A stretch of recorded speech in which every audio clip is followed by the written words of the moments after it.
My name is Martin Hansen, and I'm a member of the American Society of Civil Engineers, ASCE for short, the Wisconsin section.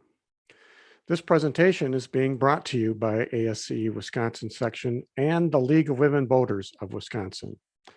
We're pleased you've taken time to attend our Invest in Wisconsin infrastructure event, and we hope you find the information in this presentation enlightening. Our event today has three parts. We have two formal presentations. First, on the recently released 2020 Wisconsin Infrastructure Report Card, and second, comments on infrastructure spending in the state and national economy. And finally, third, we will have a question and answer period with the presenters and an invited panel of guests from the ASCE Report Card Committee. A couple words about logistics for today's event. We are using the Zoom webinar platform, so all attendees are muted. We will be using the Zoom Q&A feature to take questions, not the Zoom chat box that some of you may be more familiar with. The Q&A feature should be visible on your Zoom screen. Depending on your device, you may need to scroll your mouse over the top or bottom of the Zoom window or tap your screen on your tablet to bring up the screen menu. If you'd like to ask a question, please enter your question in the Q&A box at any time during the webinar. We do have time at the end of the presentations to address those and any other new questions that come up. This event is being recorded and will be made available on the ASCE Wisconsin section YouTube channel.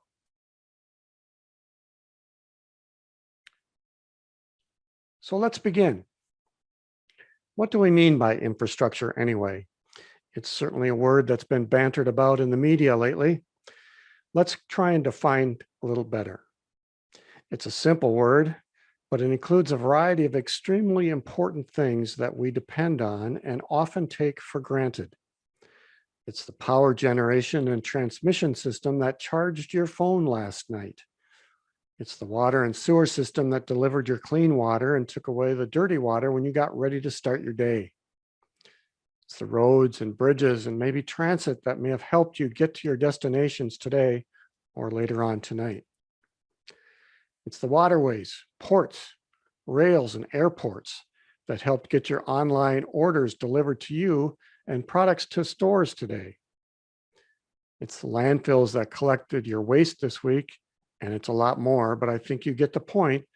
Multiple segments of infrastructure impact your life many times a day. Today, we'll hear from two experts. Our first presentation will overview the 2020 Wisconsin Infrastructure Report Card prepared by ASCE Wisconsin. And the second will explore how infrastructure spending impacts the economy.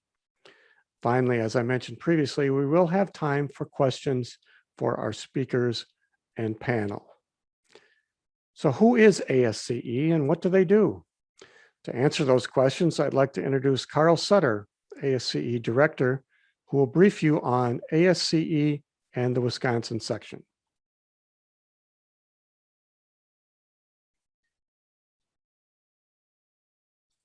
Thank you. Thanks, Marty. The American Society of Civil Engineers is the oldest professional engineering organization in the United States. It is a not-for-profit society and was founded in 1852 in New York City. It is worldwide with over 150,000 members in 177 countries. It also consists of 9 institutes which specialize in specific areas of civil engineering.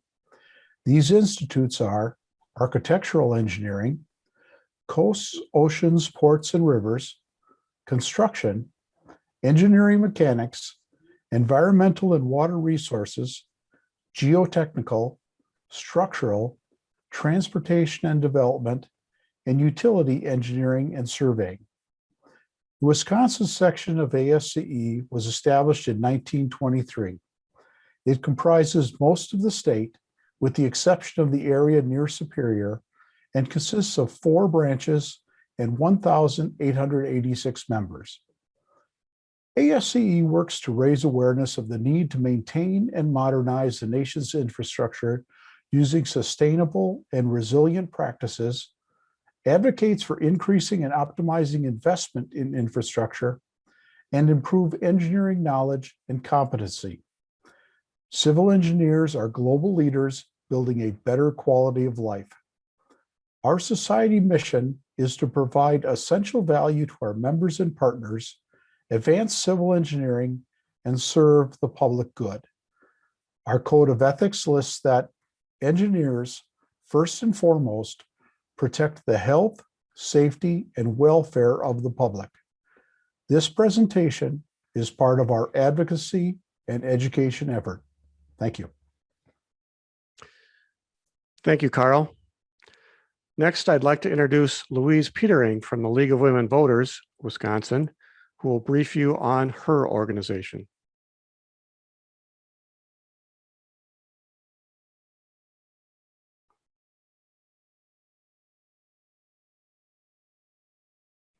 Louise, you might still be muted. Yes, I am muted. I just discovered that. Thank you, Marty. Good afternoon. I'm Louise Petering, League of Women Voters of Wisconsin Board President. The League is pleased to join with the ASCE Wisconsin section to spread word of their 2020 assessment of our state's infrastructure, an overall grade of C. That's not good enough.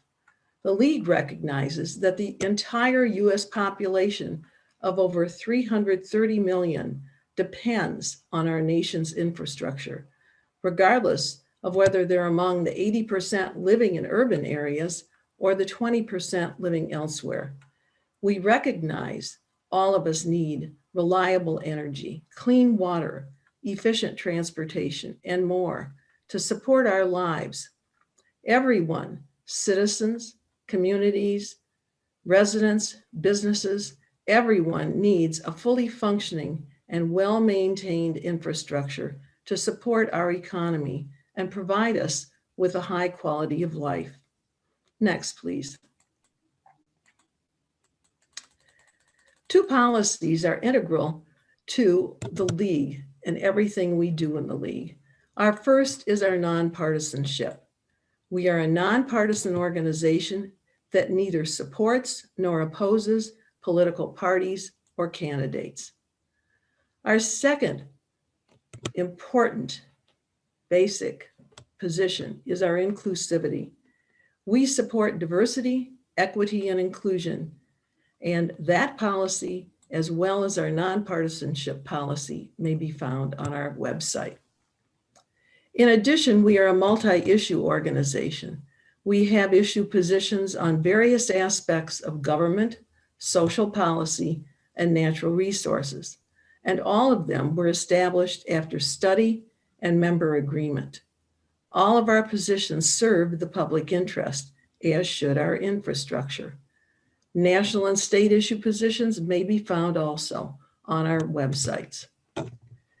Yes, we are political, but being nonpartisan, we use our positions to guide our political advocacy, and we have been doing so for our entire 101-year history. Next, please. Here you see a map of the local leagues scattered around the state. Again, they're all nonprofit, and we have almost 3,000 members throughout Wisconsin. Next. Along with ASCE, we offer the future meetings listed here.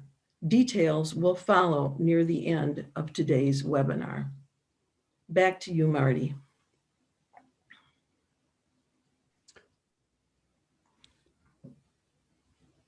Thank you, Louise. Our first presenter today is Carl Suter. Carl is a Senior Vice President at McMahon Associates in Neenah, Wisconsin. Carl has been and is currently very active in ASCE, having served in a number of local, state, and national offices, and is currently serving as a region director. Carl will give us an overview of the 2020 Wisconsin Infrastructure Report Card that was released last September. Welcome, Carl.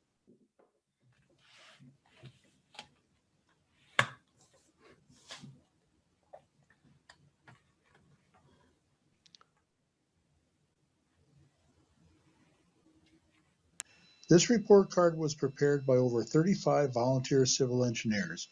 I'm going to review this rather quickly so you can get an overview of where we currently stand as a state. ASCE has assessed Wisconsin's infrastructure and it earned an overall grade of C, a mediocre grade. We can do better, and we strive to reach a B grade. Some of our recommendations to increase this grade include increase overall investment across all infrastructure sectors to ensure safe, resilient, and reliable systems to maintain and improve the quality of life and economic health for Wisconsin residents. Leadership at all levels must have targeted discussions and build consensus to facilitate necessary updates for outdated infrastructure based on the needs of Wisconsinites. Along with increased investments, efficiencies, and new technologies can help bridge the gap between smart investment and overall infrastructure needs. Encourage new methods of design and construction, and defray costs while providing for a better future for Wisconsin.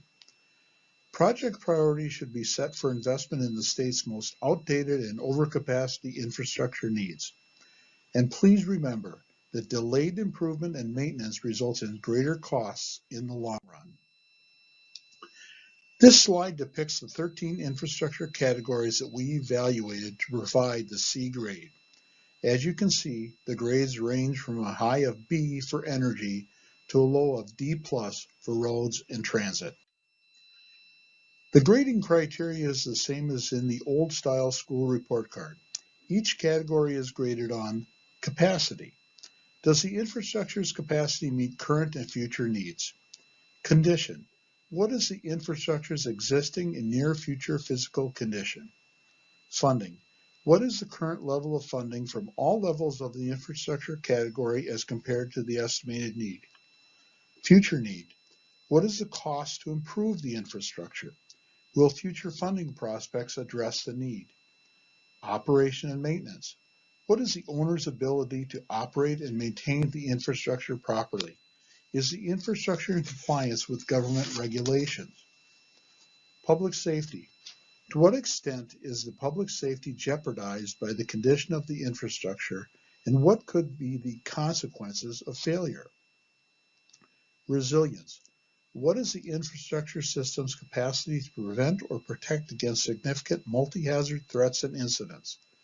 How able is it to quickly recover and reconstitute critical services with minimum consequences for public health and safety, the economy, and national security? Innovation. What new and innovative techniques, materials, technologies, and delivery methods are being implemented to improve the infrastructure? The grading scale is as follows. A, exceptional, fit for the future. The infrastructure in the system or network is generally in excellent condition, typically new or recently rehabilitated, and meets capacity needs for the future. A few elements show signs of general deterioration that require attention. Facilities meet modern standards for functionality and are resilient to withstand most disasters and severe weather events. B, good, adequate for now. The infrastructure in the system or network is in good to excellent condition. Some elements show signs of general deterioration that require attention. A few elements exhibit significant deficiencies. Safe and reliable with minimal capacity issues and minimal risk. C, mediocre, requires attention. The infrastructure in the system or network is in fair to good condition. It shows general signs of deterioration and requires attention. Some elements exhibit significant deficiencies in conditions and functionality, with increasing vulnerability to risk. D, poor, at risk. The infrastructure is in poor to fair condition and mostly below standard, with many elements approaching the end of their service life. A large portion of the system exhibits significant deterioration. Condition and capacity are of significant concern with strong risk of failure. F, failing, critical, unfit for purpose. The infrastructure in the system is in unacceptable condition with widespread signs of deterioration. Many of the components of the system exhibit signs of imminent failure. Now, let's review the individual categories. Aviation is an integral part of Wisconsin's transportation system, moving people and goods throughout the state, nation, and world. We have 8 commercial airports and 90 general aviation airports. Recently, commercial airlines transported more than 5.5 million passengers annually to and from Wisconsin. In general, Wisconsin's commercial aviation airports meet or exceed standards. 90% of airport pavement on primary runways and taxiways are rated fair or above. In the most recent 5-year capital improvement plan, Wisconsin's airports have identified a need of $1.13 billion from 2019 to 2025. Airport owners need to be able to finance a portion of their projects, find new revenue options, and utilize reliable, robust federal funding to meet future needs. In addition to the recommendations shown on the slide, we propose the following to raise the grade in aviation. Increase federal and state funding to allow for new pavement and maintenance to be reliably scheduled. Investigate the resilience of the Wisconsin aviation system in the wake of more frequent and severe weather events such as flooding and snowstorms. Plan to have the Wisconsin State Airport System Plan completed or updated on a regular basis to ensure that the state airports stay on top of any necessary changes. Bridges. Wisconsin's 14,275 bridges provide the state with critical infrastructure connecting residents with their jobs, schools, businesses, and places of worship, as well as hospitals and other emergency response services. 7.4% of our bridges are structurally deficient. The national average is 7.6%. That means we still have over 1,000 bridges that are structurally deficient. A 2019 report by the American Road and Transportation Builders Association identifies 1,955 bridges that require repair with an estimated cost of $1.4 billion. Developing policy solution and alternative project delivery methods, as well as utilizing advanced high-performance materials for bridge construction and repair to assist with cost savings are all crucial steps. Finally, the state should utilize Wisconsin's asset management system to increase bridge restoration efforts. In addition to the recommendations shown on the slide, ASCE proposes the following to raise the grade. Continue use of advanced materials for bridge rehabilitation and for new bridges. These include high-performance concrete and epoxy-coated and stainless steel reinforcement. Dams. Dams in Wisconsin provide recreational areas, fish and other wildlife habitat, hydroelectric power, a water source for agricultural operations, navigation, wetland restoration, and flood control. We have approximately 3,900 dams, of which nearly 200 are high hazard dams, meaning probable loss of life should the dam fail. The annual Wisconsin Department of Natural Resources budget for dam safety is approximately $750,000, which allows for 6.25 full-time equivalent staff. However, increased resources are needed to ensure public safety and minimize economic impact from possible future dam failures. In addition to the recommendations shown on the slide, we propose the following to raise the grade in dams. Educate the public about the location and the safety risk and hazard associated with the dams. Drinking water. Wisconsin has more than 11,000 public water systems to serve residents, which is among the largest amount in the nation. More than 80% of these are in areas where people don't remain for long periods, such as campgrounds or gas stations, while 5% serve more than 4 million residents. In general, municipalities and water utilities are encountering several natural and man-made water quality issues and must contend with aging water treatment and distribution systems to serve their communities in the future. Lead, bacteria, nitrates, per- and polyfluoroalkyl substances, or PFAS, arsenic, and radium are some of the water quality concerns that have come to light in recent years. It is estimated that $8.6 billion will be needed to address infrastructure deficiencies over the next 2 decades. Increased investment in drinking water infrastructure is needed to ensure customers have better access to safe and reliable water supply for future generations. In addition to the recommendations shown on the slide, ASCE proposes the following to raise the grade. Expand and strengthen the Safe Drinking Water Loan Program, increase principal forgiveness and private lead service line funding and opportunities, and streamline and reduce federal requirements to encourage participation. Encourage utilities to investigate water conservation and efficiency measures, including implementing uniform or increasing block rate structures and performing water audits. Adopt innovative technologies to improve maintenance, reduce water loss, enhance productivity, and reduce life cycle costs. Energy. Wisconsin's utilities provide energy to commercial, industrial, and residential ratepayers throughout the state. The mix of electrical power generation continues to evolve with new gas-fired plants, wind power, and utility-scale solar power compensating for the retirement of coal-powered plants. In general, Wisconsin's energy needs will be met through 2024. Energy shortages are unlikely, but would occur if plans for additional transmission and generation needs are not fulfilled in the future. Rate increases are common in Wisconsin, and the current average retail electricity rate is 10.58 cents per kilowatt hour, higher than the Midwest and national averages. However, this additional funding is directed towards needed capital projects for generation, distribution, and transmission.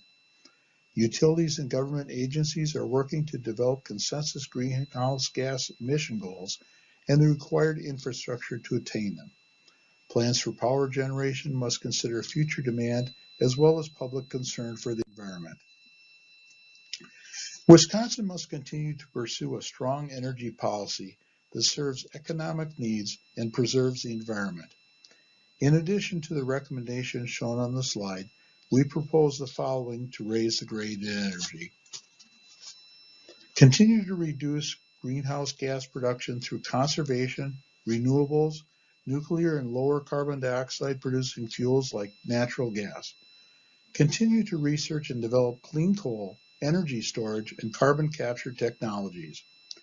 Continue to broaden the diversity of future fuel sources.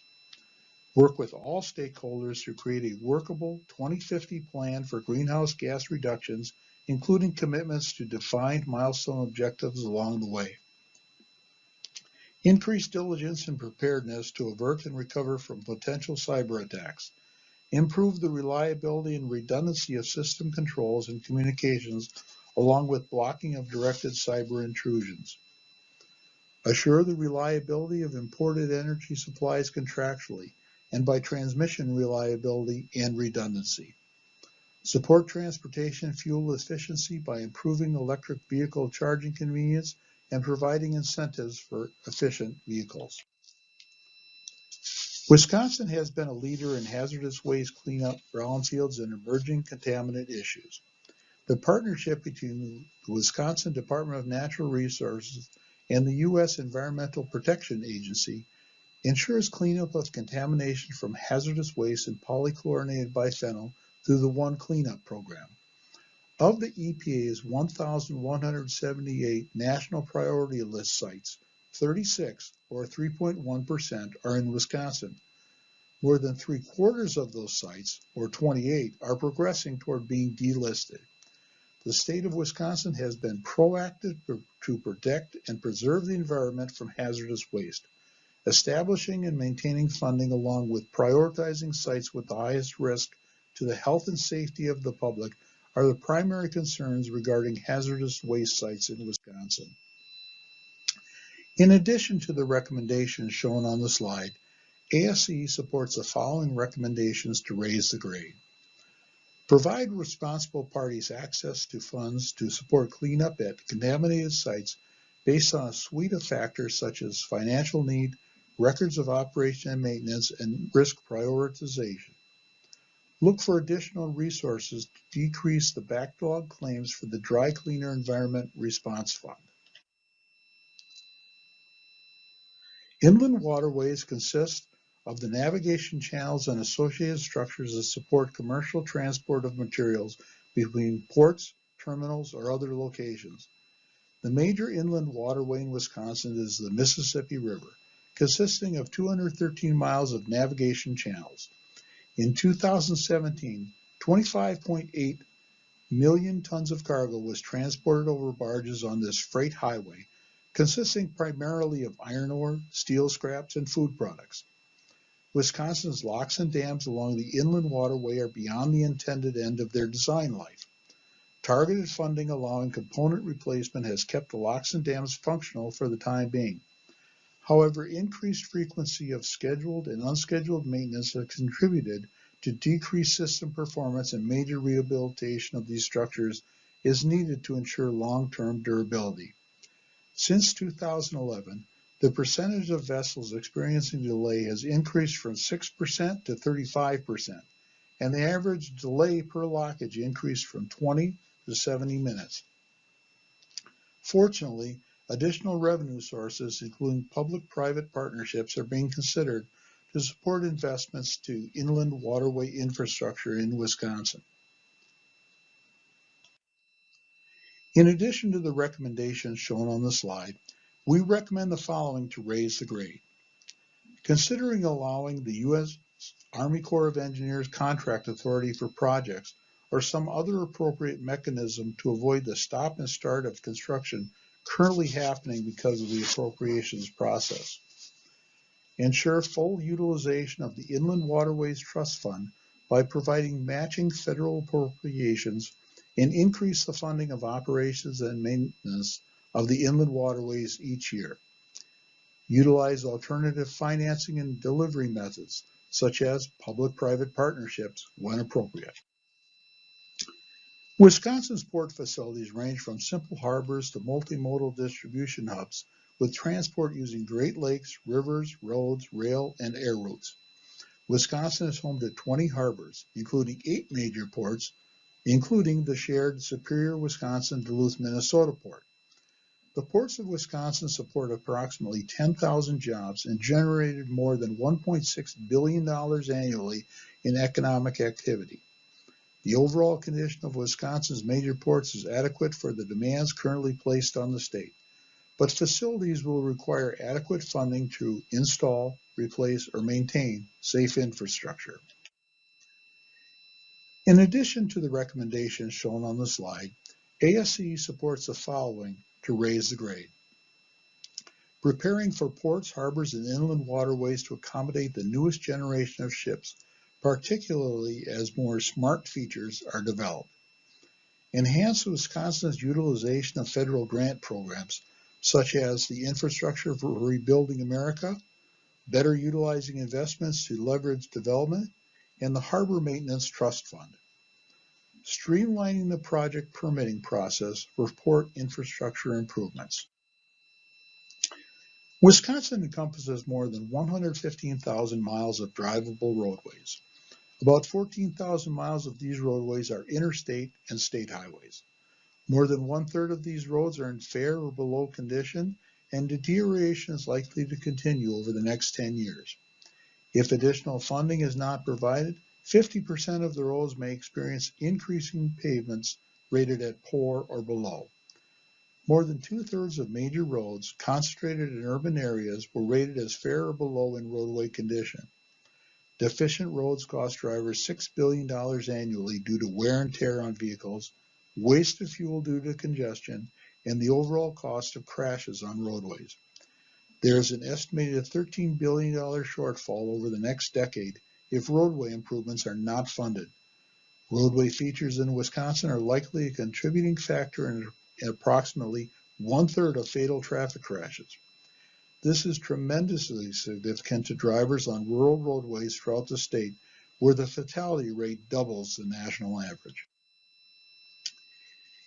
In addition to the recommendations shown on the slides, we support the following steps to raise the grade. Increase the federal government investment while pursuing a more efficient and sustainable funding system at the state level. Develop a more balanced maintenance, rehabilitation, and reconstruction approach to the state's roadways to provide the optimum cost-effective lifestyle for pavement structures. Wisconsin's maintenance spending per lane mile is relatively low, while capital and administrative spending per lane mile are quite high. Municipal solid waste is generated by Wisconsin households, businesses, and other institutions. The amount of municipal solid waste generated per person in Wisconsin is consistent with the national average rate of approximately 5 pounds per person per day. The predominant method for managing municipal solid waste in the state is landfilling. Landfills generally have sufficient capacity and are in good condition, a result of robust state regulatory oversight. Combined recycling and composting rates in the state are comparable to national averages at approximately 1/3 of waste generated. Recycling programs rely on revenue from the sale of recyclables, prices of which are driven by volatile international markets that are currently at historically low values. Recycling rates have stagnated in recent years, and municipal recycling programs could benefit from increased state funding. A balance between economic, social, and environmental impacts is needed for all solid waste management efforts to succeed in the future. In addition to the recommendations shown on the slide, ASCE supports the following to raise the grade. The complex and diverse nature of waste generators, and waste management options, coupled with a mixture of public and private involvement, presents significant challenges to gathering reliable data. Wisconsin should increase efforts to collect, analyze, and openly distribute key municipal solid waste statistics such as waste generated per person, recycling as a percentage of waste generated, and waste disposition, that is, percentage that is landfilled, recycled, composted, or combusted, following the U.S. Environmental Protection Agency facts and figures approach. This data is needed to educate the public, track progress, and shape future decisions. Waste reduction efforts by all generators, residential, commercial, institutional, and industrial, will result in less stress on the overall structure and less impact on the environment. Reduction is at the top of waste management hierarchy. If waste is not generated, it does not require management. Combined recycling and composting rates in the state have stagnated for several years at an estimated rate of approximately 1/3 of total waste generated, which is consistent with national averages.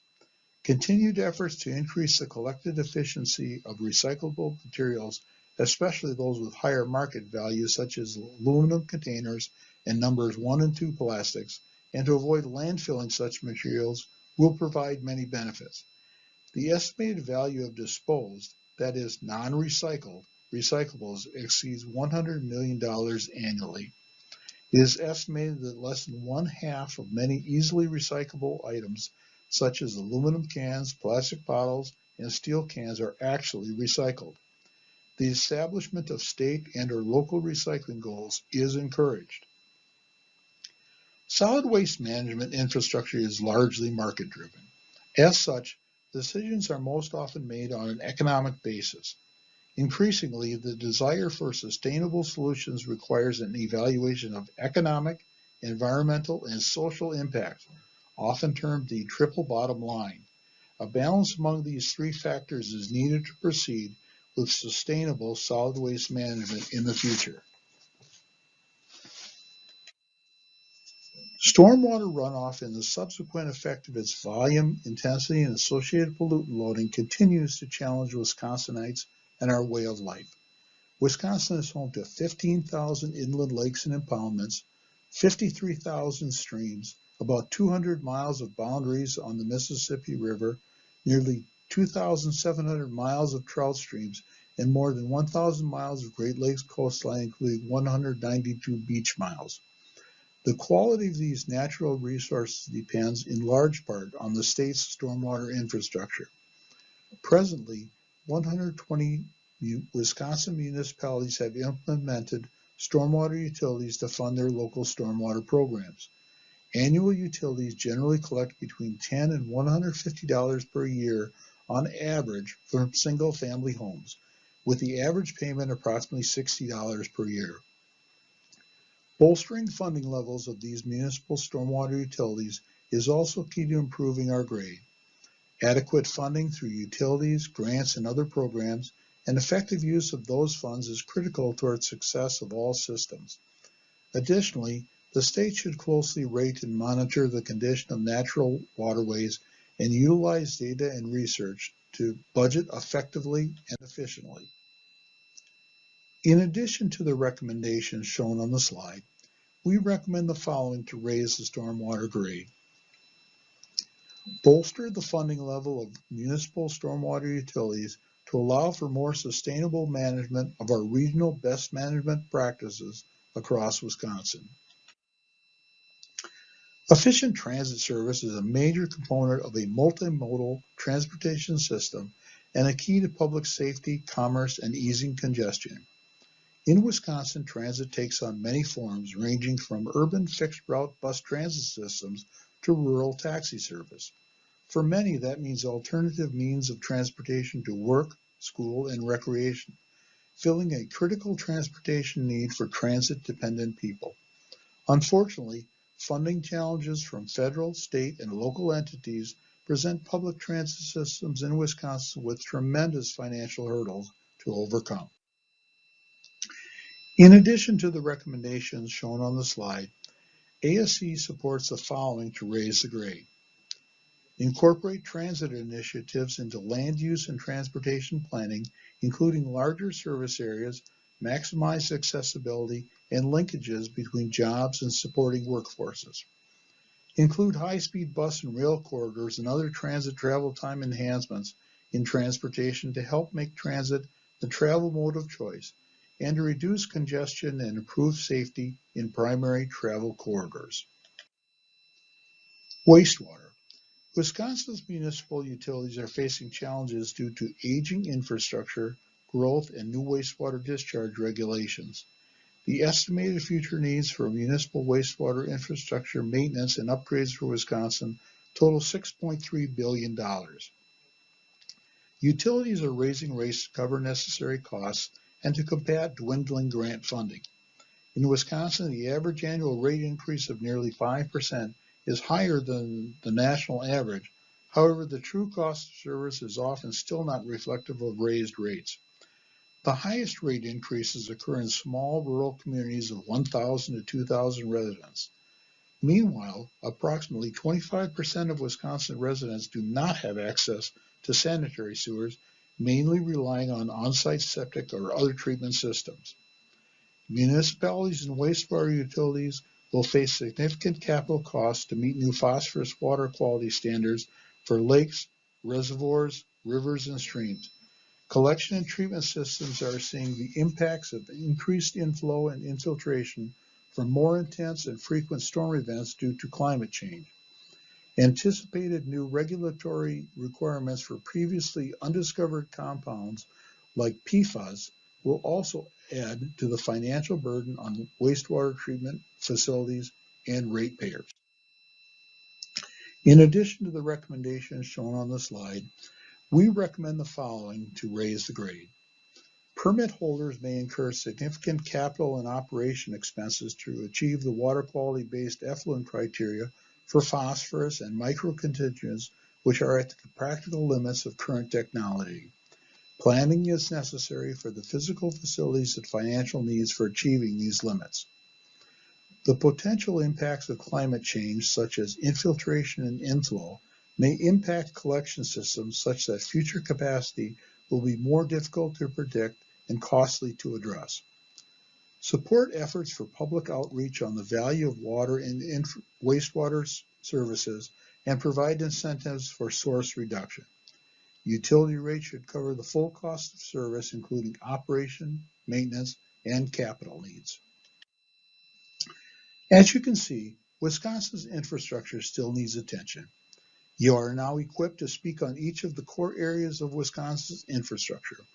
For access to the complete Wisconsin 2020 Infrastructure Report Card, please visit infrastructurereportcard.org/state item/Wisconsin as shown on this slide. I would also like to emphasize it's important to view infrastructure holistically in addition to each infrastructure category. As an example, greater use of ports to move freight or transit to move people results in decreased traffic for bridge and roads, increasing their efficiency and useful life.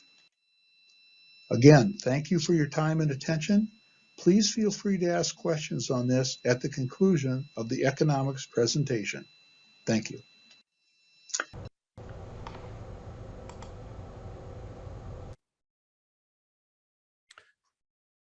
Thank you, Carl. Our next presenter is Dr. William Holohan from the University of Wisconsin-Milwaukee. Dr. Holohan holds a master's and PhD in economics from Brown University. He has received numerous awards for his work in the classroom and has published many papers in economic journals. Dr. Holohan will discuss the effects of investing in infrastructure projects, spending, those effects on the economy. Please welcome Dr. Holohan.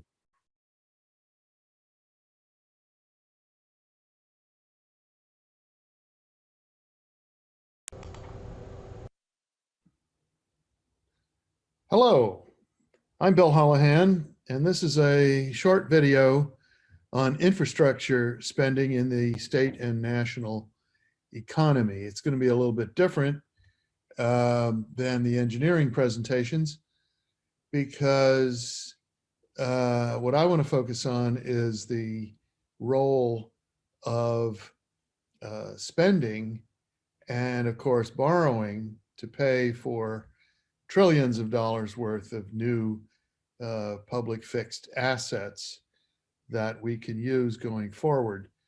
The intent of this video is to present these economic concepts, show how the spending relates to recessions and expansions, borrowing, as well as debt and deficits, and to help build the case for infrastructure spending in the face of opposition on the that is based upon the already high national debt. There's a lot of misunderstanding about debt and deficits, and we don't want the confusion to hold up the spending that we want on these fixed assets. So fasten your seatbelts, because here is the core principle of macroeconomics. Courage, everyone. First of all, the common sense version is everyone's spending is someone else's income. That's pretty sensible when you think about it, but it needs to be pointed out so that we can put infrastructure spending and borrowing and so on into perspective. The big picture here is that all the goods, services, and assets, everything is one of these three: goods or services or assets. And all of those goods bought in the private market consists of three components. Consumption, that's about 70% of the total. Business investment, that's 9 or 10%. And net exports, that's the difference between what the nation exports minus what it imports. So consumption is represented by the letter C. Business investment is represented by the letter I, and net exports is X minus M. X for exports, E for M for imports. Add to all of that all the goods and services and assets bought by the government, which we represent by the letter G, that whole summation must equal in value the incomes of all the people who made all those goods, services, and assets. All that stuff. Another way to put it is national income equals national purchases in dollar value on both sides of the equation, okay? And the algebra version is the famous national income account equation. Gross domestic product equals C plus I plus G plus net exports, X minus M. This is an accounting equation. It's not right or left wing. It's not capitalist or socialist or communist or vegetarian or anything other than the way any country has to keep track of the flow of income and purchases. Okay, now to break this down a little bit better, all spending becomes someone's income. Let's follow the money. We'll follow the money. When money is spent on infrastructure assets, which by the way is part of G, typically, income is earned by those who build, install, modernize, and repair those assets. So all the engineers, all the scientists, all the people, all the Teamsters and all those people who get involved in installing and repairing and maintaining infrastructure assets, they earn money doing so. They spend a large portion of that added income, the income added to their wallets, they spend a portion of that on their preferred goods and services. Those who provide those goods and services to these people, so when these people buy groceries and gasoline and pay the rent and so forth, these people earn additional income, which they then spend on their consumer preferences. So there's a round of spending here, there's a round of spending here, and these rounds of spending continue. These rounds add to total demand for goods and services, adding to jobs. If you're in a recession, this kind of spending will shorten the recession and make the recession less severe. So what we have then is a bit of a discursive version of that equation that we saw earlier. Meanwhile, when the infrastructure is in good working order, the economy operates with more well-functioning, long-lived, durable, however you want to say it, long-lived productive assets. If you go to the national income accounts, and who doesn't, these are called government fixed non-residential assets. When the infrastructure is in good shape, we have greater productivity and greater sustainability. In other words, we're not going to be putting in 1880 vintage infrastructure anymore. We're going to be putting in state-of-the-art infrastructure to replace obsolete and worn out infrastructure, and that's going to be more climate conserving. So, or sustainable is the word a lot of people use. In a recession, especially the one that has been induced by the pandemic, government spending is, I'm sorry, consumer spending is way down, as we'll see here in a minute. That fall in C has induced a fall in business investment. So C and I tend to fall together. And then we have the government. Fiscal policy is an increase in G, purposely timed to offset the recession, purposely timed, in other words, to offset the fall in C plus I. And if it's focused on infrastructure, we get physical fixed assets that produce benefits long after the recession has gone away. So in other words, increasing in the spending reduces the severity of the recession, reduces the duration of the recession, and invests in the post-recession recovery. So recessions are an excellent time to be investing in infrastructure. Monetary policy is the other major function of the government, and that is to cut interest rates to induce more spending. But as we're going to see here in a minute, those interest rates are already so low that there's very little extra power left in monetary policy.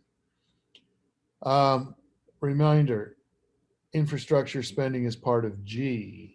It enhances productivity, okay? And it has that multiplier effect as consumers and businesses spend and re-spend the money. So that helps to offset the pandemic.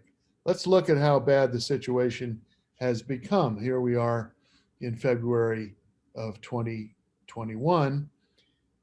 We had 153 million jobs in February of 2020, 1 year ago, when the trouble began. C plus I fell tremendously, and then jobs fell very suddenly and historically never seen anything like it.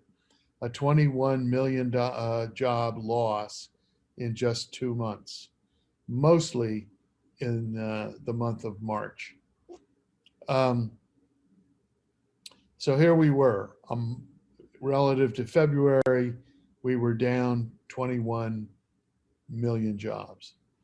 Then each month, each of these little step functions here is a month in which the jobs report, comes out first Friday of every month, 8:30 Eastern time, and we get the report. Well, we started to rebuild our job base at fairly rapid rates at first, but notice something. Each one of these stair steps is getting smaller. See, here we have a really big one, then a somewhat smaller one, smaller, smaller, smaller, really small. And then in November, we actually lost jobs. Then in December, I don't know if you can see it, but there's a tiny, tiny increase here. And here's where we are now. We're down 9.9 million jobs relative to this dotted line, which is February of 2020. So the net result after a year has gone by, we're still down almost 10 million jobs. So horrible situation. Long-term unemployment, this is really important. Long-term means if you're unemployed, you've been, and long-term unemployed, 27 weeks or longer. 27 weeks or longer, a little over half a year. That's when skills evaporate. That's when lost opportunity to learn on the job and lost skills that were acquired in the past, tend to depreciate. And so of the unemployed, 39.3 have been unemployed for 27 weeks or longer. Here's the unemployment rate. There's several different unemployment rates. This is what's called the headline unemployment rate. It's the one they report on the evening news or the all day long news.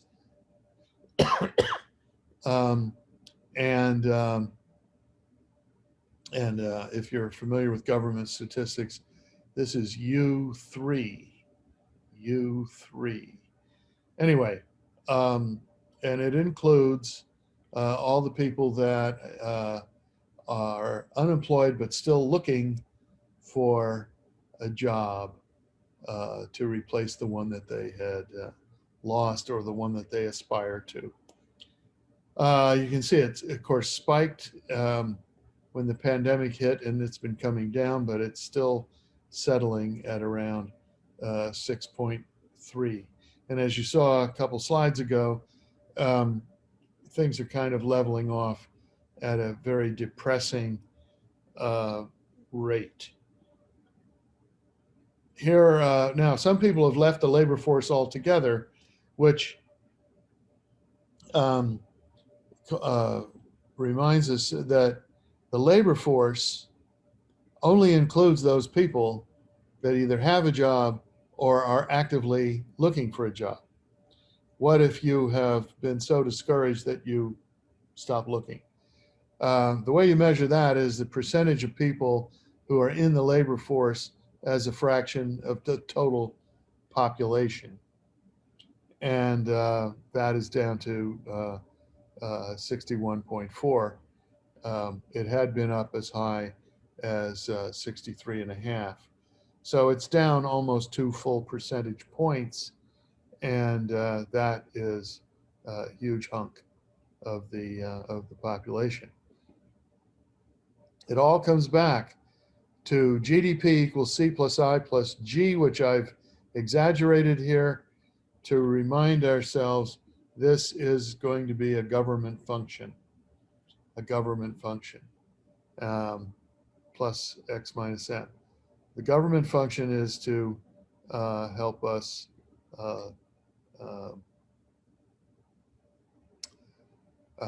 get these assets built, maintained, repaired, and so on. Public infrastructure has been neglected. Now, the American Society of Civil Engineers 2017 report card has yielded this data. The gray bar is estimated funding for this decade, 2016 to 2025. And we need $2 trillion. We have about half of that planned. And so the gap is this orange portion of the larger bar graph. Electricity doing a little bit better. Here's the estimated funding. Here is the gap. This is the gap. Now, I would urge you to realize if we get serious about climate, this bar graph is going to be much bigger. We're going to have to electrify much of what we do. Cars, heating, trucks, delivery, things like that. Trains, moving to electric trains and away from diesel. And that is going to require a major increase in the electric grid. Also, the electric grid has to be completed. It doesn't cover the whole United States. And one of the most important gaps is between the Mississippi River going east and out to what is called the Wind Alley that starts in North Dakota and goes down to western Texas. That is an area where the wind never stops. And one of the problems with renewable energy, of course, is what happens when there's cloud cover. What happens if the wind doesn't blow? Well, you don't need to worry about that from North Dakota down to West Texas. And so that is where we're going to put an awful lot of wind generated electricity, but then we have to transport that electricity across to Chicago, St. Louis, Milwaukee, places like that, that will have to introduce that electricity into that grid.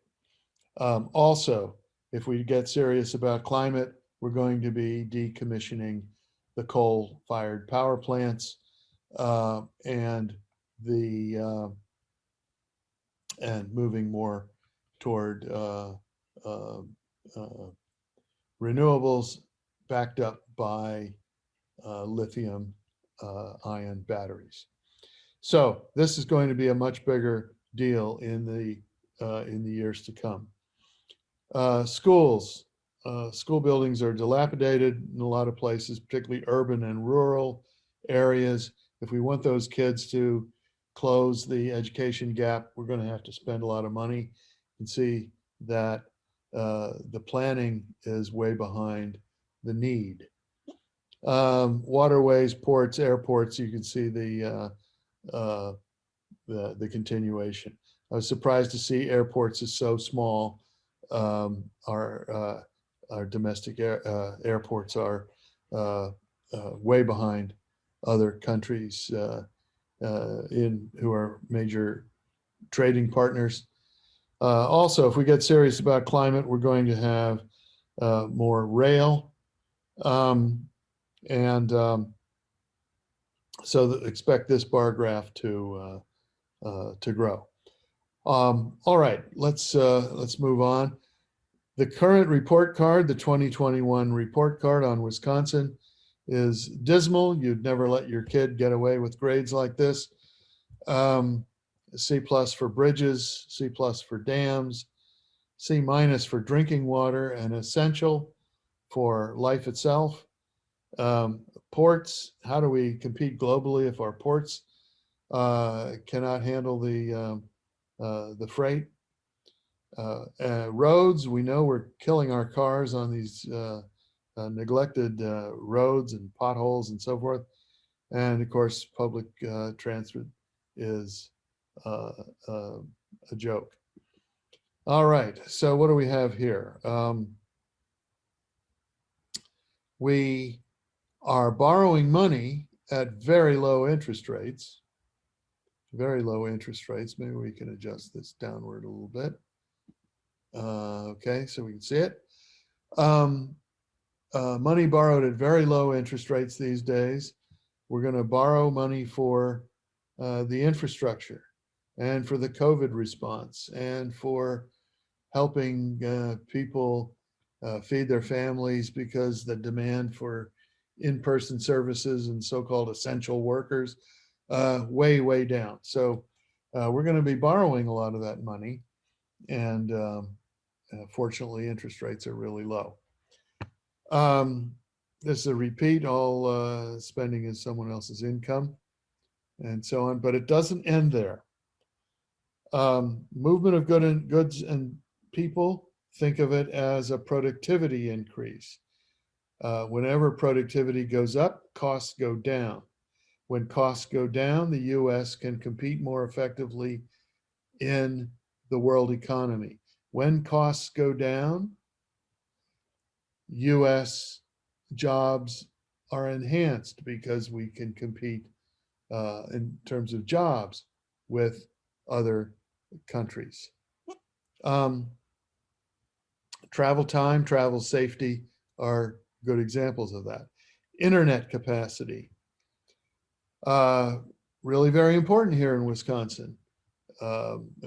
Farmers need better connectivity, high speed, because farming these days requires you to be in instantaneous contact with the financial markets, as well as learning on webinars and so on of modern farm practices, irrigation practices, and so on.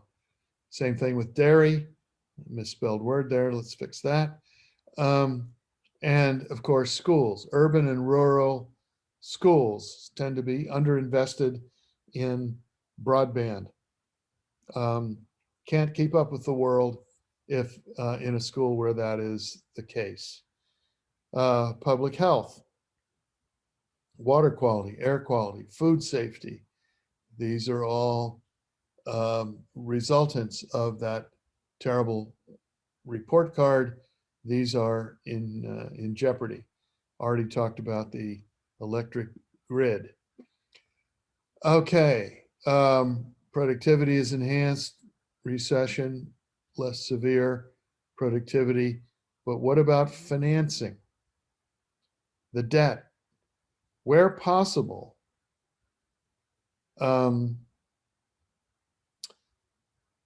users of these assets should pay for their use. Wherever you have a road or a bridge or something like that, where the users can be identified and their use measured, you have the preconditions for user charges. And a user charge on bridges, roads, water, electricity, cable, internet use, and so on, forces people to think, is the benefit that I'm getting from using this asset enough to justify the cost which I have to pay? I don't get to get the benefit and have the general taxpayer pay for my usage. So that helps keep the budgets under control. Why doesn't the private sector handle infrastructure investment? The answer is these are public goods. These are goods that we have to share. These are so enormous that you can't have competition. You don't have competition in the sewer system, for example.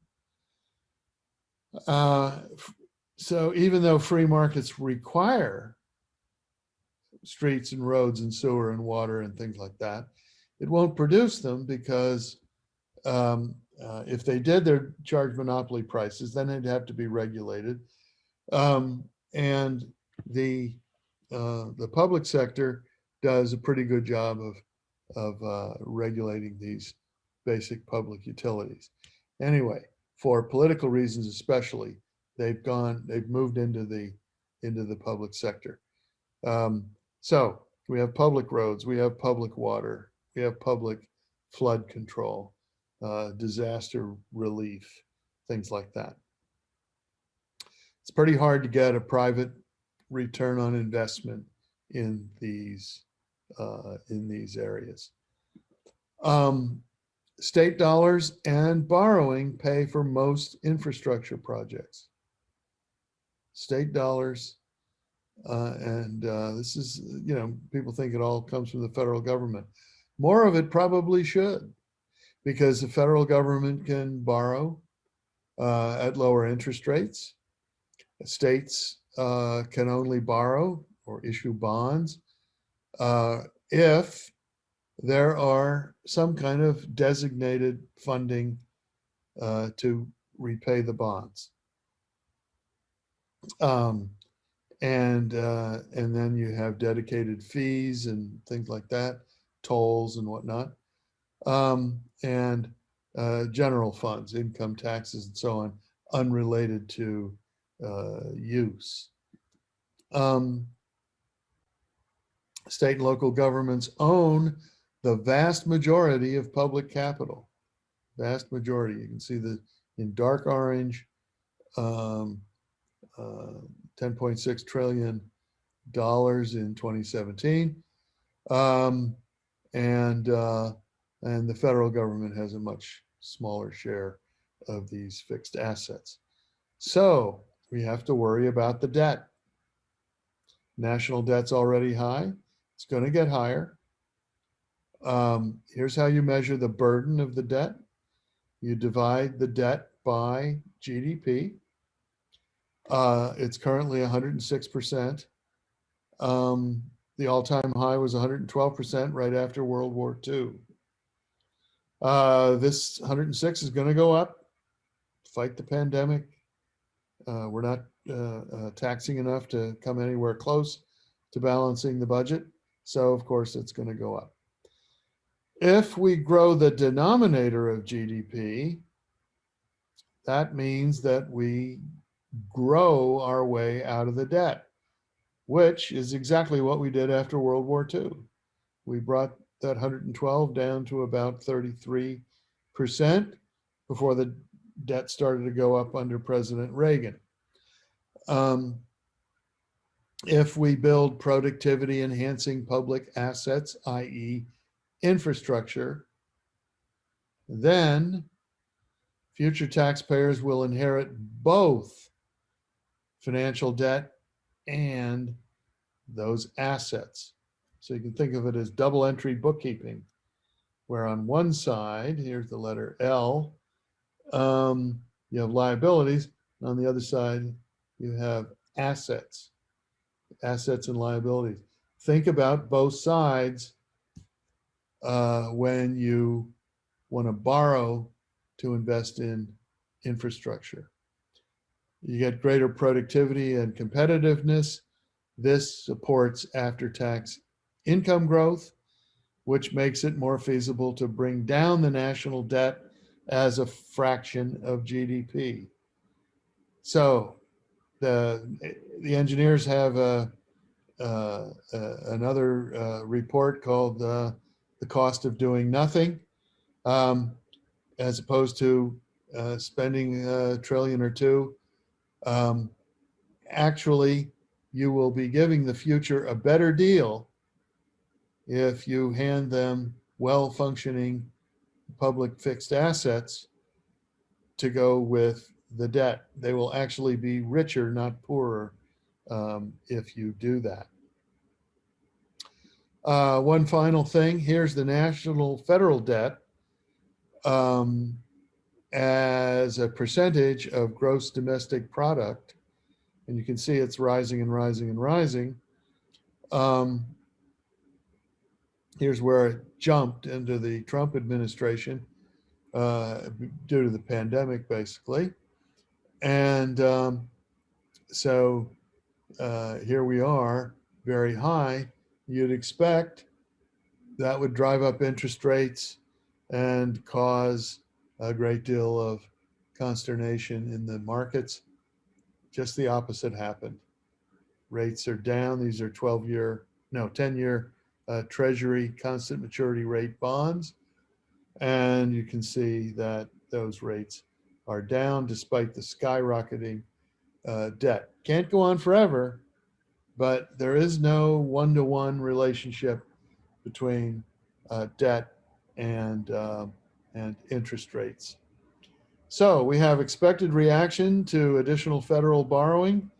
One is we're spending money we don't have.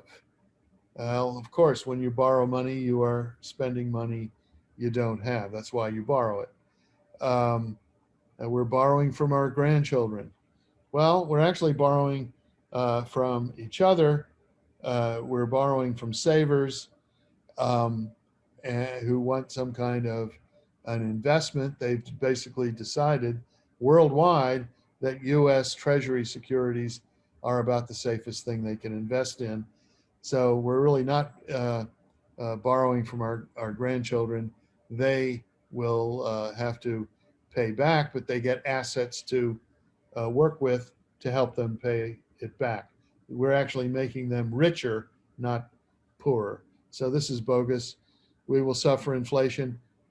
It's nowhere in sight. If it does rear its ugly head, the Federal Reserve tries to shoot for about 2% inflation. They've been under that for years. and we will see, and they can tighten when and if that time comes. But as Janet Yellen, the Treasury Secretary, used to be the head of the Federal Reserve, chairman of the chairperson of the Federal Reserve, she said the other day that there's much greater danger in undershooting this spending than overshooting. And if inflation does materialize, we can deal with it at that time. We will become Venezuela. That's another thing you'll hear. It's absolutely ridiculous. It's a highly socialist country. It's not a competitive market like we have. And it's reliant heavily on oil, which is, of course, going down in value as we switch to renewables. Drive up interest rates, thus crowding out business investment and growth. Well, as we saw in that earlier graph, that isn't happening either. So let's build that infrastructure, but get ready. There are very good reasons for continuing. These are not coherent objections, but be ready to answer those. Thank you for your time.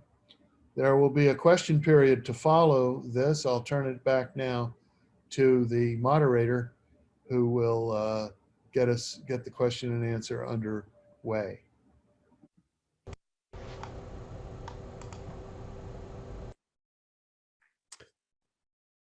Thank you, Dr. Holohan. We are just about to get to the Q&A session. As a reminder, you can enter your questions in the Zoom Q&A box.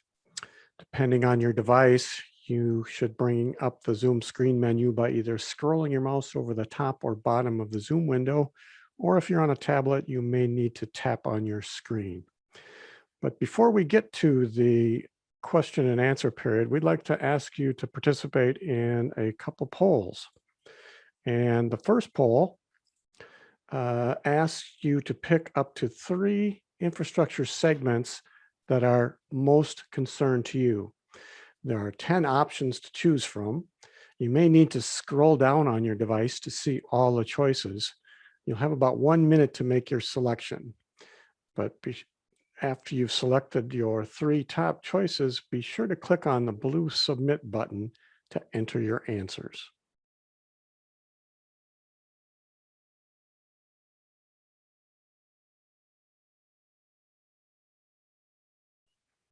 I see some votes coming in. Again, pick your top 3 that are most concerned to you. And then you'll be able to hit the blue Submit button on the bottom of that window.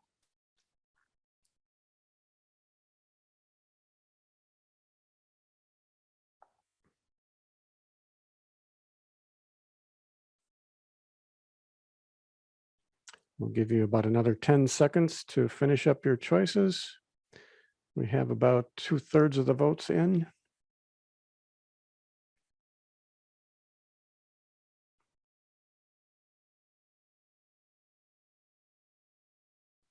Okay, let's take a look at what happened in that poll.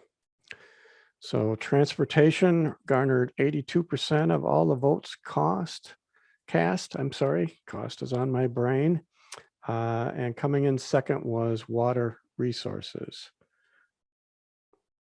Parks and recreation and stormwater tied for low, but aviation got no votes. Okay, we have one more poll for you. And this second poll questions ask you to assess broadband or internet access in your area. Please pick one of the 6 answers. Again, please be sure to click on the blue Submit button to enter your choice.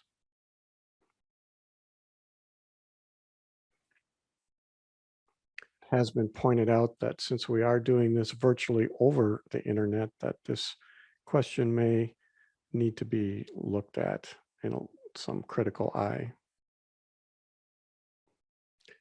Okay, we've got about 2/3 here. I'll share the results. And it looks like 58% there are good and 42% fair. So great. Thanks for participating in that poll. Next, I'd like to invite all of our panelists to turn their cameras and mics on, and we'll set up the gallery view here. There's a few new people I need to introduce. You've already met Carl and Dr. Holohan and Louise, but we're also joined by Ken Micah and Jennifer Schaff, who were co-chairs of the 2020 Infrastructure Report Card Committee. Also, we're joined by Jake Brunailer, who was one of the authors and served on the Report Card Committee. And I believe Carol Diggleman is also joining us. She's representing another person from the League of Women Voters of Wisconsin. So thank you for joining us, panel. I am bringing up the Q&A box. Again, please type in the Q&A box if you have any questions for our panel. The first question from, I'm going to try and pronounce this correctly, Legia, is asking about broadband. The pandemic certainly has brought this to a forefront more than it was probably in the past. I've seen estimates that 1 in 5 students lack access to broadband, which was realized during the pandemic.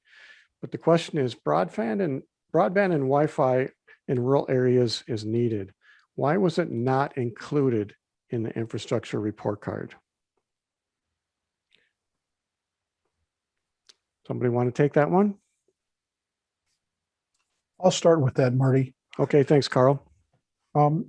I think, first of all, it's very important to understand that both ASCE and the League of Women Voters consider broadband to be a very important topic.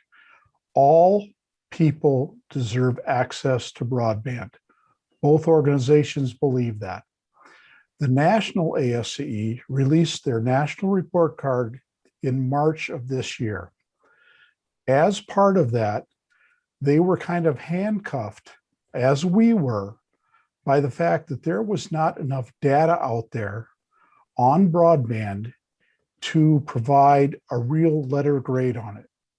So what ASCE National did was they did a spotlight on broadband concerning its importance, and they have issued a public policy statement on it, basically stating in a nutshell that we should strive to get broadband to all people in all communities, regardless whether they're rural or urban, any social or economic status. So again, Wisconsin was just like the national. There was not enough data out there for us to provide a report card grade, but we understand the importance of broadband. Yeah, thank you, Carl. I would just add that the broadband technology continues to evolve quite rapidly. You've got the traditional wired or DSL connections, the cable companies are in the market. Certainly the cell companies are selling data now, and you've got Elon Musk, which is Starlink system, which has already an enormous amount of low-level satellites in orbit. They're test marketing that actually in Wisconsin. Their base station is in Medford. Very good. Our next question, I'm going to direct this one to Ken, co-chair of our committee. If financial resources are not sufficient to accomplish all the recommendations that Carl talked about, how will allocation of resources be prioritized? That's definitely a good question there, Marty. Priority is determined based upon, the various needs throughout the communities that are, vying for their resources. And so depending on, where communities are at, we'll pretty much lay out, where they need to go. So for example, if you look at Northeast Wisconsin, where I'm located out of, a lot of the resources that a community needs are based upon, having adequate roadways to and from the interstate, as well as appropriate drinking water, because drinking water becomes more and more of an issue, especially for communities that are not getting their drinking water out from Lake Michigan. And so that becomes a major need. But other parts of the state might be looking at some other needs that are at different levels. And so for prioritizing what the true needs are, usually it's best to be looking at more of a regional look and then instead of a whole state look and trying to tie them all together. Great, thank you, Ken. Dorothy's got a question for Dr. Holohan. Dr. Holohan, you made a strong case for considerable spending sooner rather than later on infrastructure. But from an economist standpoint, how do we judge when government spending for infrastructure is enough or too much? Boy, is that a great question. The first thing to realize is that it's a double entry bookkeeping kind of problem. On the one side, you have you're installing or repairing, maintaining assets. And on the other side, you're borrowing money, and that's called the liability side. Both of those are going up. So the fact is that you're really not getting poorer as you do that. You're just simply transforming borrowed money into productive assets. So that's one thing. Then the crux of her question, though, is when can the financial system be under such of a strain that it causes problems in the financial sector, such as inflation or higher interest rates? And so those are the two things that you want to keep a sharp eye on as you, to paraphrase the question, judge when government spending for infrastructure is enough or too much. As long as your projects are cost beneficial, and the engineers have identified dozens here just today, that as long as they make the economy more productive and so forth, that's a key criteria. Don't want to waste any money. No bridges to nowhere. No building 4-lane highways when 3 lanes or 2 lanes will be perfectly fine. So you don't want to waste any money.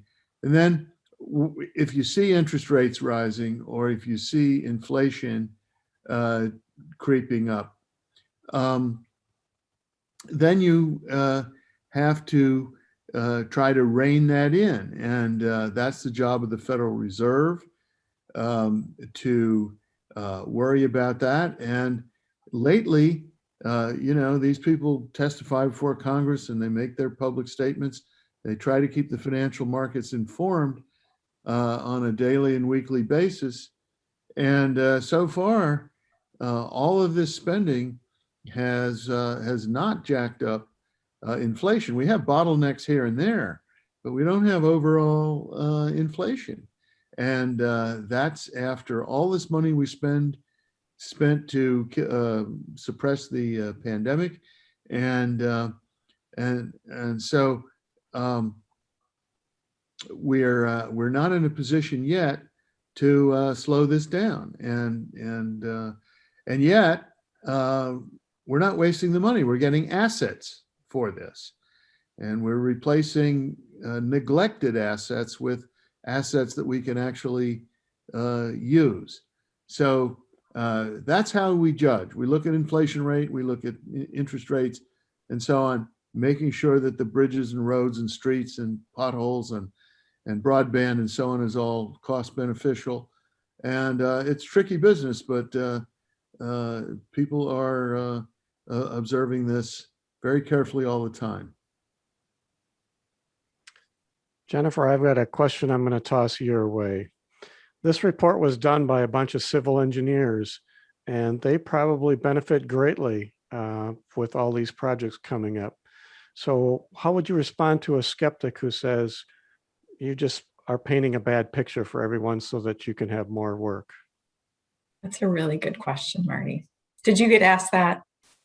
No, I made it up for you. No, that's okay. No, part of the mission for ASCE is to promote the public good and to use our expertise. All these great people you see here in front of you today are part of that, to highlight the needs of our community. And if we didn't do that, we wouldn't be doing right by our neighbors and our family and our cities. We live here, we're impacted by infrastructure deficiencies, just like everybody else.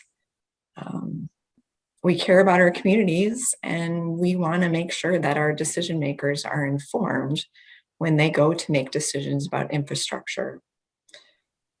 Investment in infrastructure, it not only impacts civil engineers, but contractors and business people and our communities in general. So it's a win-win. Excellent points. And yes, we are part of the community, and the community is made up of people that want to help each other. So I think our report card is not a reflection on any or an allegation of any mismanagement of any government agency. It's simply an assessment of what the conditions are right now and what the needs are right now. And if you remember to Carl's introduction of ASCE, one of our fundamental canons in the Code of Ethics is the protection of health, safety, and welfare of the public. So we are raising the alarm bell and saying that things need to be done because things haven't been done for quite a while. Right. And I wanted to add too about, the broadband question. This is a volunteer effort, and we want to make sure that the information we're presenting is very accurate, and we've done our due diligence. So we have to be a bit strategic about the categories that we do pick. Good. I have a question I'm going to send towards Jake and Carol. This next one has to do with how we communicate this to our local officials. When we're at a public meeting or talking to a local state, or excuse me, a state or a local official, what kinds of questions should we be asking them, or what kinds of things do we need to be talking about with them in order to raise awareness? Jake, why don't you start? Yeah, that's an interesting question. I mean, when it comes down to what you need to take with you when you're speaking with those local officials, you just have to bring your corner of the world, your own personal story, and just have an awareness of the condition of your own neighborhoods, your own communities, whether that be if you're in the Fox Valley and you're associated with some sort of fishing industry, that you could bring to the table the fact that there's still an infrastructure need for the fishing industry on Lake Winnebago that opens up the dams, oh my goodness, the locks between Little Lake Buenamore and Lake Winnebago. Like there's millions and millions of dollars of tourism dollars and industry dollars that are left on the table because that infrastructure is still closed. And so there's both good success stories that you need to have with you that you can interface and chat with your local elected officials, as well as some of the challenge, whether that be, I've got a pothole that's developing on my ramp that I take every day to drop off my kids at school. And like, that's impacted my bottom line, where I blew out a tire and was late to work that day, which cost me dollars. And then I had repair bills on my vehicle that then, hits my household bottom line, and therefore prevents my spending for bills and recreation, things like that for my family. Like those are real scenarios. And to be able to have those kind of that storytelling mentality ready to go is really what it comes down to. I myself had the chance with ASCE as part of our national fly-in. I got to meet with Representative Gallagher from the I believe that's the 8th district, Gwen Moore from the 4th district, as well as Senator Ron Johnson's office and Tammy Baldwin's office, Senator Baldwin's office, to talk about the pending infrastructure bills that were being taken before those two sides of Congress at that time. To advocate for more spending for Wisconsin infrastructure, to talk about some of the needs, some of the challenges that we're facing at a local level. But you have to be able to speak about your own experience to make it real for those elected officials. Good, thank you, Jake. Carol, would you like to comment? We had a woman from the Legislative Reference Bureau talk to our steering committee several months ago, and she suggested that if we want to influence legislation, get to know our elected officials. Let them hear from us. And if you're interested in a particular topic, if it's broadband or whatever it is, go on the Wisconsin Legislature notification system website and sign up for notifications for the topics you're interested in. Water, wastewater, those tend to be the solid waste tend to be the things that I sign up for. And when a bill is introduced, you'll get notified, and you can follow that bill. You can contact your legislator, and if your senator or representative is involved as a signator on a bill, get in touch with them. Let them know your concerns. I think that's one way to get started in the whole process. It's pretty daunting to know all the ins and outs of the legislative process. I think the biggest hurdle in this whole scenario really is just figuring out who your elected officials really are and how to contact them. Because I would imagine everyone that's on this Zoom call here today has had some sort of awareness of their experience with infrastructure, whether that be positive or negative. It's just a question of taking the time to figure out who to talk to.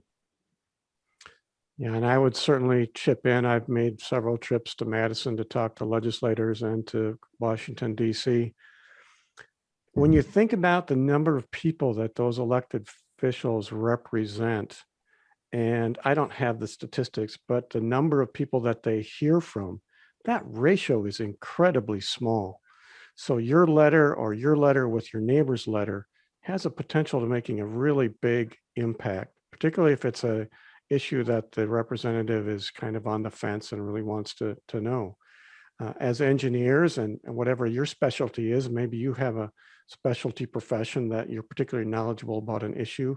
Our legislators can't be experts in all fields, so they need to hear from others to help them make the correct decisions.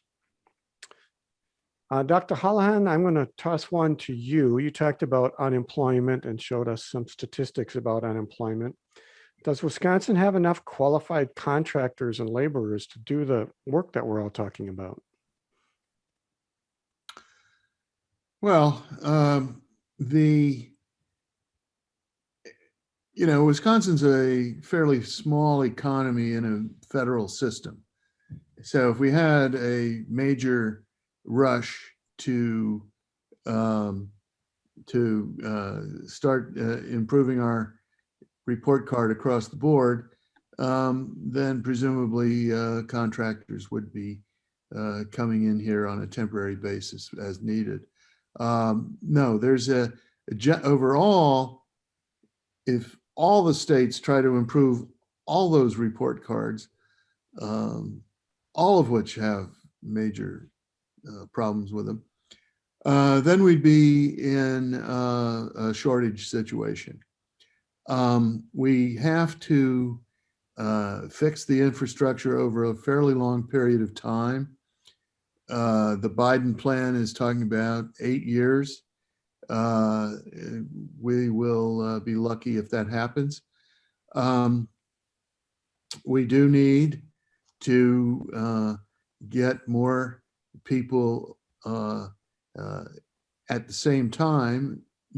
into K through 12 mathematics so that we can, a small portion of those people will move into engineering and science and management so that the capacity, the human capacity will be there.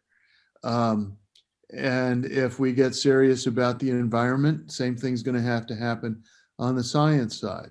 We're going to have people retiring a bit later and so on. There's various ways of expanding and contracting the supply. Let's get the demand going and hope that the supply will be there. But somehow, all of this stuff is so interrelated. I mean, if we were to expand the broadband in rural areas and in poor areas where there's a tremendous amount of talent being ignored and basically discarded, if we could get that kind of talent, and our major global competitor now is China, according to Joe Biden and a lot of other people, the Chinese find talent wherever they can. And we have talent simply being ignored. Here in Milwaukee, we have a famous zip code, 53206, where the poverty is world class. I mean, it's just terrible in there. And surely there's talent in there.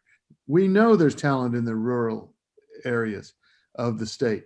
And stretching the broadband, providing the devices that the kids need but cannot afford themselves, all of this is part of expanding the capacity to meet these challenges. But we believe in supply and demand. Let's get the demand strong and trust the supply to follow along. Very good. Thank you. At some risk, I'm just going to remind our panel that Louise told us that we are to be nonpartisan. I'm going to ask a question for the panel to address the American Jobs Plan that is currently being debated because it's in the news, and we've gotten that question in our other sessions.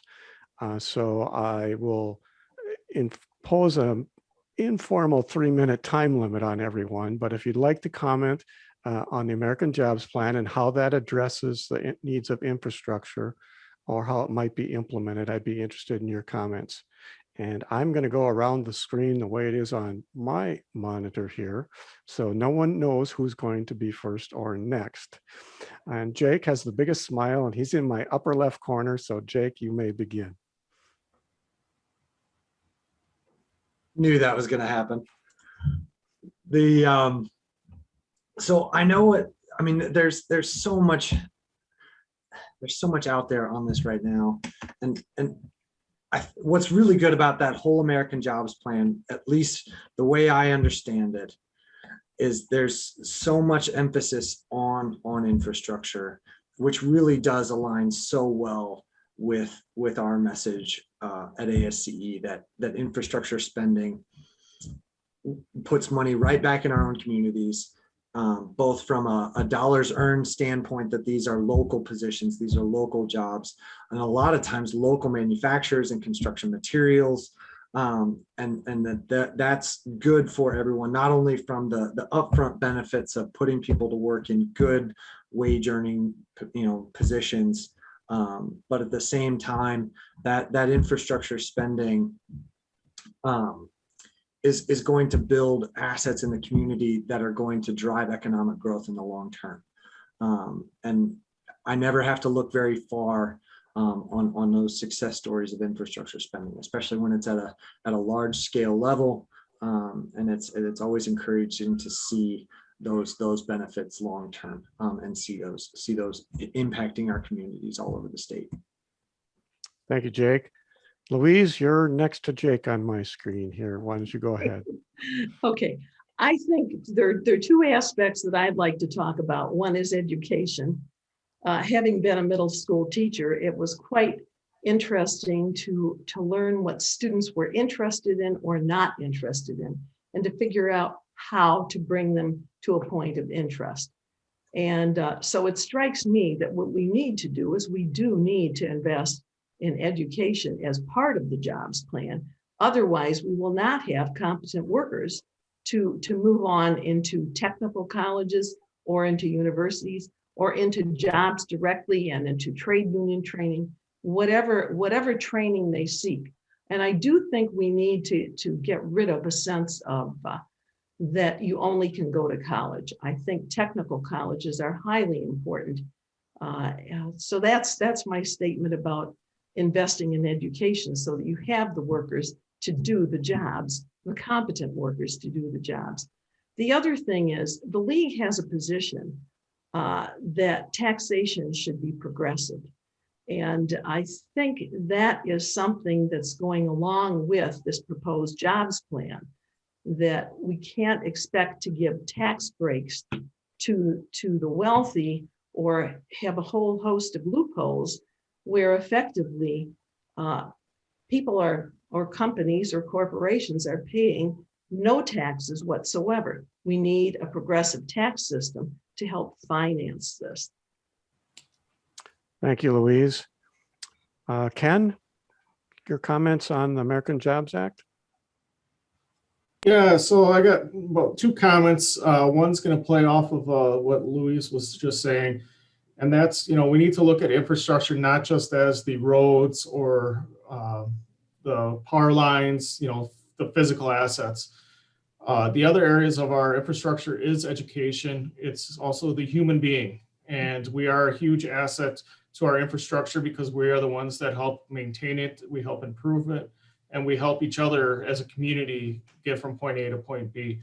So, the continue investing in education, whether it is at the 4-year college, 2-year college, or even right into the trades, because we definitely need more people going into the trades at this point. The other thing is America has gotten to a point where we've become very reactive. And the most people that I know are proactive, especially when it comes to their own personal assets. For example, if your house is looking like it's going to need to get a roof repaired sooner than later because it's meeting its lifetime, usually somebody will get their roof repaired before the roof starts leaking into the house, because obviously it's going to cost more money to do the repairs on the house once it's leaking. In America at this point, we've gotten to the point where we're becoming more reactive than proactive. And my hope is with this new proposal put out by the administration that it helps push some of our infrastructure assets to more of a get the repairs done now, and then we can start acting more as a proactive than a reactive society. Great, thank you, Ken. Jennifer's still smiling over there, so we're going to call on Jennifer next. I really don't have anything to add. I think that the comments that have been made have been very good. Fair enough, fair enough. Dr. Holohan, you are next on my screen. Would you like to say a few words? You have a 3-minute limit. Yes, I do. I'll give him one of mine that I didn't use. Well, I think the debate that's underway now, the Jobs Act is about a $2 trillion package of various things. They're having trouble agreeing on even the definition of infrastructure. The traditional definition is limited more or less to physical assets, streets, roads, bridges, and so forth. They need a conceptual framework. And for example, things that the market needs but will not produce for itself is a good part of any infrastructure definition, it seems to me. And that allows you to embrace new items that have not been in the definition before, like broadband is got to be in there. But the fact that it hasn't been in there traditionally is basically because broadband is fairly new compared to bridges. And so that's an important thing. The other thing is Mitt Romney came out the other day saying that we really should not finance these things with general taxes. We should refinance them with user charges. Well, there's a fundamental problem with that. First of all, of course, economists love user charges because they not only provide a source of revenue, but they provide incentives for people to use the infrastructure wisely. However, much of the damage that's been done to our infrastructure over the years has been that the user charges have been way too low. We haven't had adequate gasoline taxes, for example, to pay for the damage being done, particularly by heavy trucks. And so all of that stuff that was done in the past cannot be affected by user charges in the future. So the remedy has to be some kind of a compromise that I think that makes good economic sense. You repair and fix the damage done in the past with general taxes, with the progressivity that Louise is talking about. And then for the future, you get those user charges up so that it becomes self-sustaining, and that the people who use the infrastructure elements pay for those elements. And so I can see a compromise coming, maybe not at the $2 trillion level over 8 years, but I can see them coming with, especially on the financing side. The poll numbers for fixing infrastructure are sky high, and people want to get this stuff done, and they really don't care if the care for children and the disabled and the elderly is called infrastructure. They want it so they can go to work. Okay, that's got to be 3 minutes, doesn't it? Thank you, Dr. Holohan. Dr. Holohan talked about user fees, and I served in 2013 on the Wisconsin Transportation Funding and Policy Committee, and we looked at the question of how to pay for infrastructure, particularly transportation in that case, into the future, as Dr. Holohan was talking. And we came up with a number of different alternatives, none of which have been enacted. But Dr. Holohan also referenced the fuel tax, which in Wisconsin has not been altered since 1997. So, and construction costs have more than doubled since that time. So you're fighting a losing battle there. And one of the user fees that's often associated with transportation is called the vehicle mileage tax, or VMT. And that can be, as complex or as simple as reading an odometer once a year, or pretty much GPSs are in most cars now that can charge you differently based on time of day to get a congestion impact into it, vehicle weight, class of road. So we have lots of technology to do that, but that's an example of a user fee. I think, Jake, you talked about user fees on the stormwater area. Yeah, I was gonna say, I was really hoping you'd call on me for that, because Wisconsin does have some really bright spots and some encouraging things that the state allows local municipalities to do to take care of their own stormwater infrastructure, which is really, for those who might not be aware, there's usually regional facilities that cities maintain to mitigate the impacts to our downstream environments with the runoff from our impervious surfaces within a given community. So the city has usually large scale ponds, but those ponds need maintenance, whether that be landscaping, cleaning, and the city is allowed to basically put together a budget of what they need on an annual basis. And then for the most part, every of the 240 municipalities that have a stormwater utility as part of their funding mechanism, they just divide that bill evenly amongst all the tax-paying households.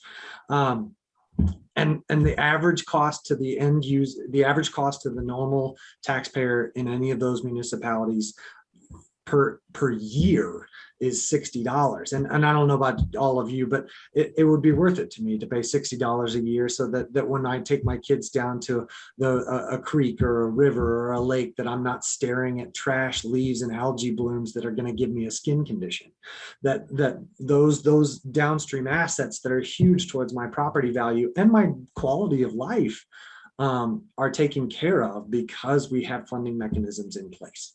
Now, whether those budgets are sufficient and they're doing a good job, that's to be to be discussed and hashed out at the local level. But there's at least, for the most part, across the entire state, in Wisconsin, some mechanism towards funding, and that really puts Wisconsin as a leader in that space.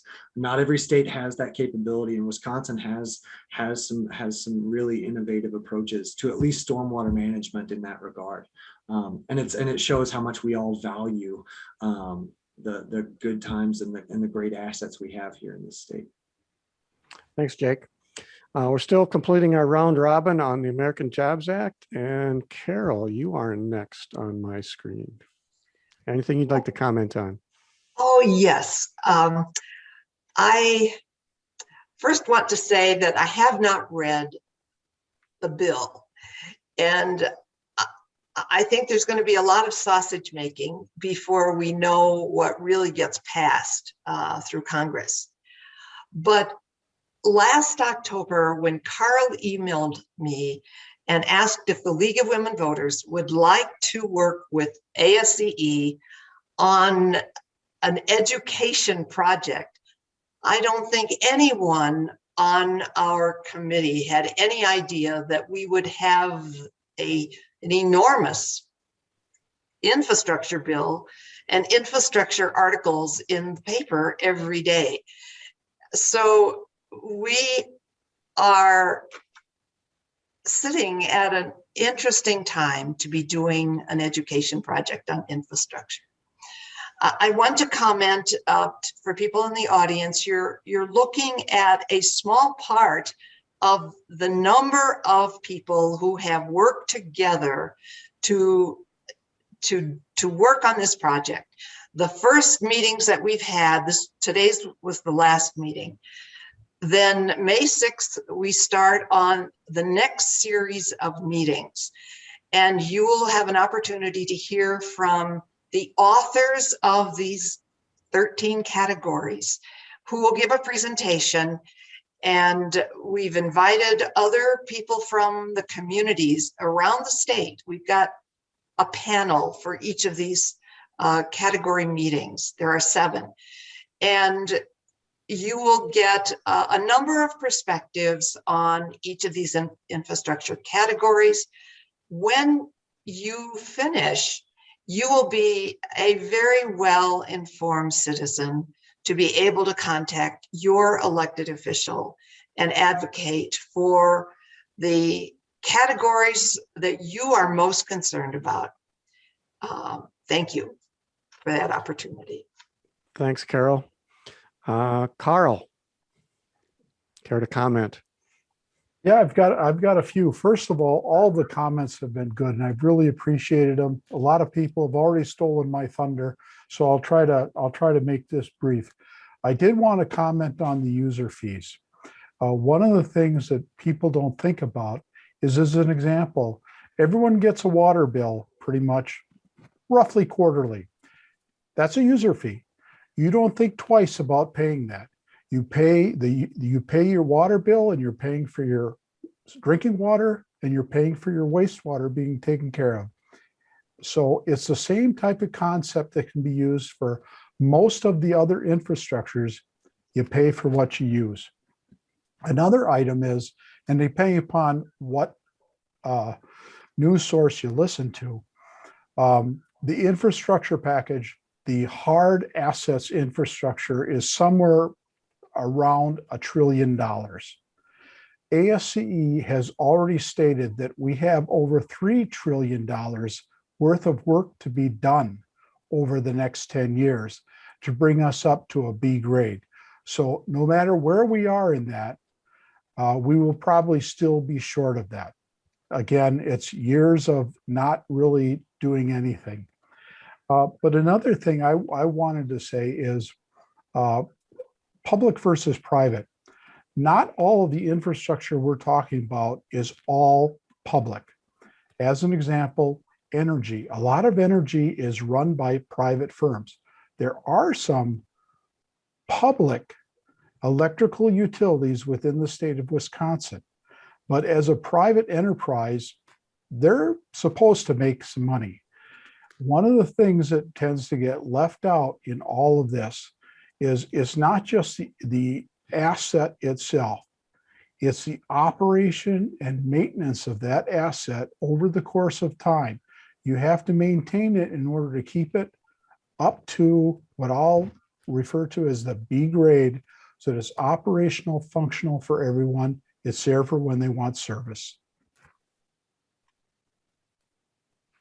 Thank you, Carl. I guess I've got a couple minutes that I get to chip in my 2 cents as well. A lot of good points were made, and I support them all.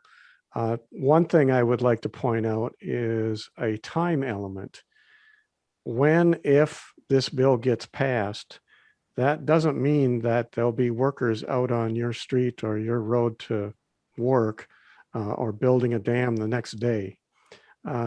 Engineers, when they design fixed asset projects or public works projects that are on the ground, we have to go through a rigorous planning process of designing alternatives to find out what design is going to be the most optimum in the long term, what design is going to have the minimum environmental impact, and sometimes those two things conflict.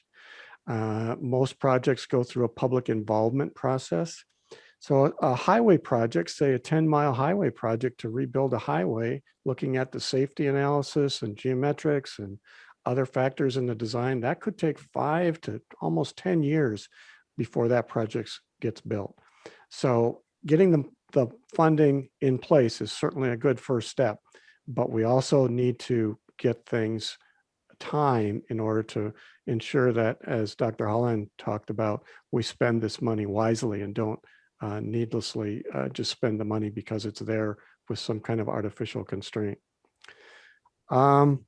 Dorothy's been flooding my Q&A box here with questions, and I know we're getting to the top of the hour, so I'm sorry, Dorothy, but I'm going to try and pick one of your questions up here to close with. And it probably goes to Dr. Holohan, but I'll allow anyone else who wants to contribute. She's asking about this private public thing that Carl started to touch on.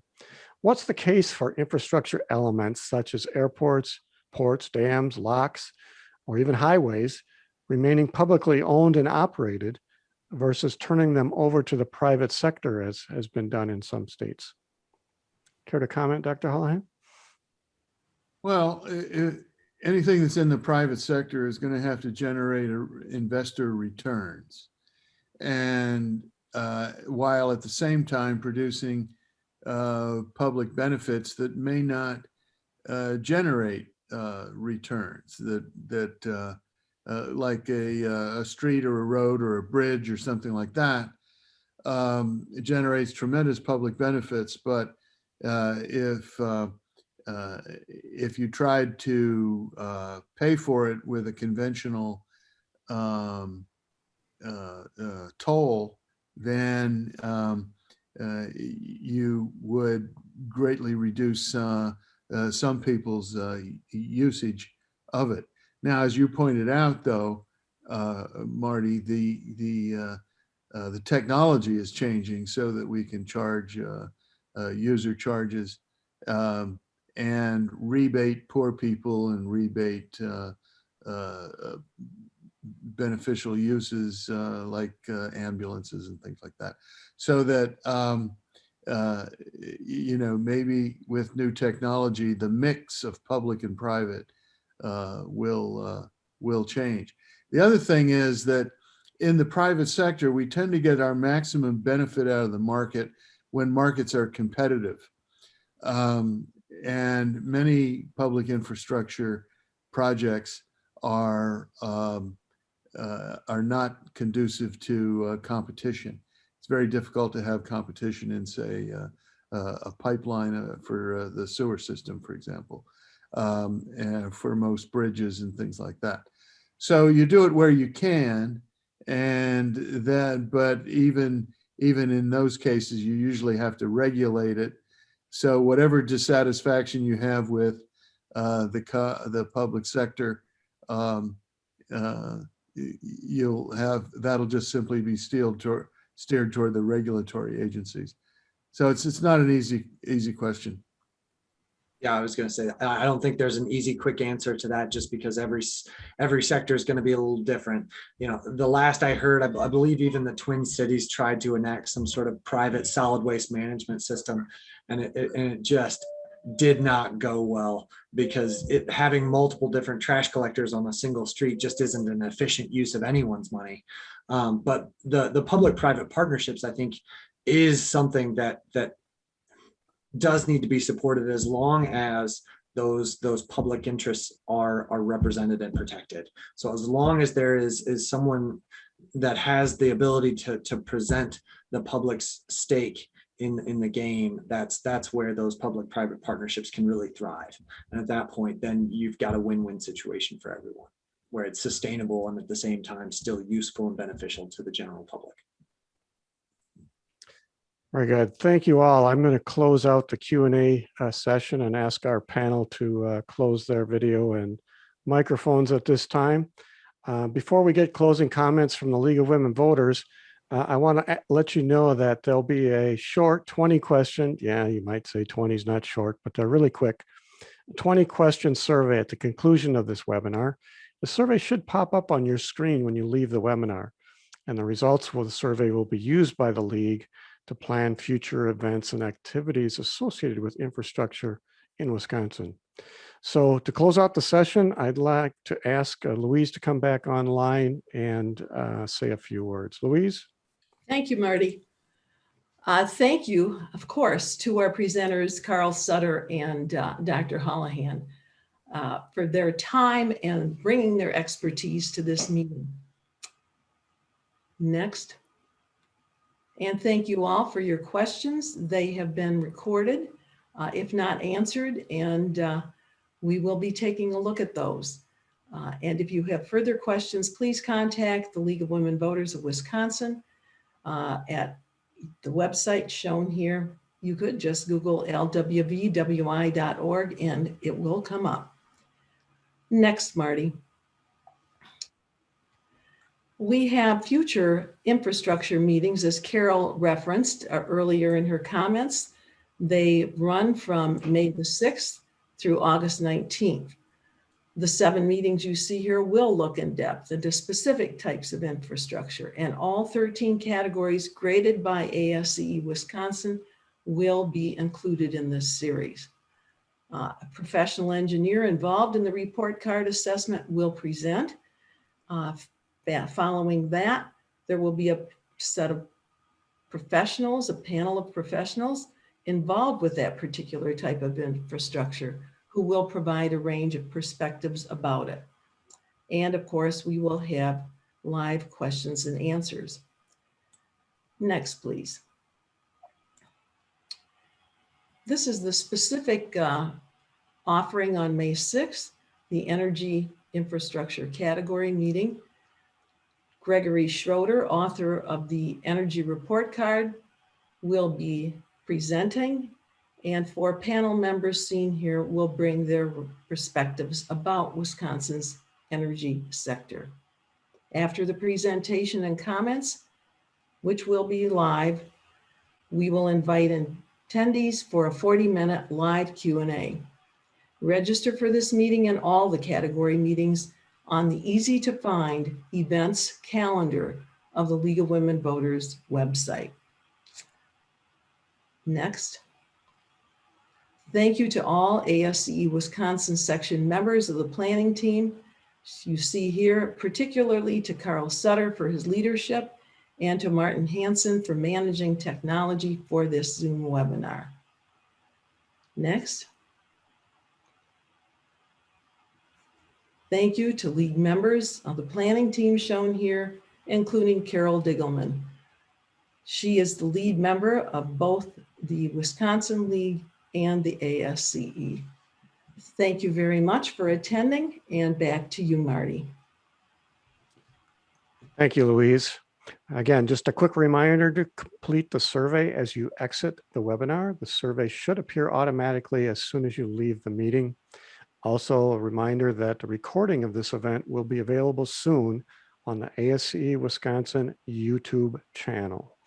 Thank you all for attending, and have a pleasant evening and be safe.